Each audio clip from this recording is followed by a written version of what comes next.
Hello నమస్తే మామ. అసలు విషయం ఏమిటంటే ఈరోజు మార్నింగ్ లేవగానే ఇంకా పక్కరు గుళ్ళో అన్నదానం చేస్తున్నారని చెప్పారు. ఇంకా అంతే వెంటనే ఇంకా మా బుల్లెట్ వేసుకుని బయలుదేరేసాము. అందరం బండి బాగా తోలుతాం. రింగ్ రోడ్ ఎక్కితే 10 నిమిషాలు పడతాం ఇక్కడికి. ఇంకా ఖాళీ చేతులతో పోతే బాగుండదు కదని ఇంకా వెంటనే ఒక టెంకాయ తీసుకునేసి దాన్ని బాహుబలిలాగా నేను చీల్చి పడేస్తా అక్కడికక్కడే. ఇంకా టెంకాయ తీసుకొని ఇంకా వెళ్తా ఉండగా ఇంకొక అబ్బాయి యాడ్ అయ్యాడు అనమాట. నేను వస్తా అన్నాడు. సరేలే అని ఇంకా అబ్బాయిని ఎక్కించుకొని వెళ్తా ఉంటే వాడు మాత్రం చిన్న కామెడీ చేయలేదు.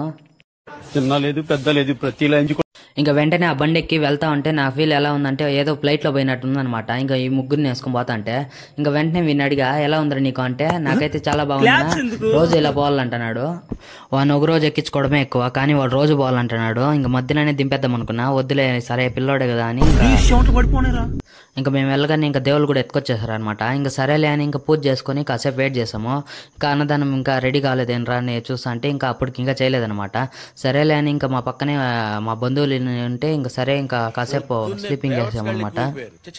ఇంకా నిద్ర లేచి వచ్చేపాటికి ఐటమ్ అంతా రెడీగా ఉందనమాట. ఇంకా సరే తినేసి ఇంకా అక్కడ నుంచి బయలుదేరేసాను. ఇంకా లైక్ అండ్ సబ్స్క్రైబ్ చేసుకోమమ్మా. Okay bye bye. మరి కొత్త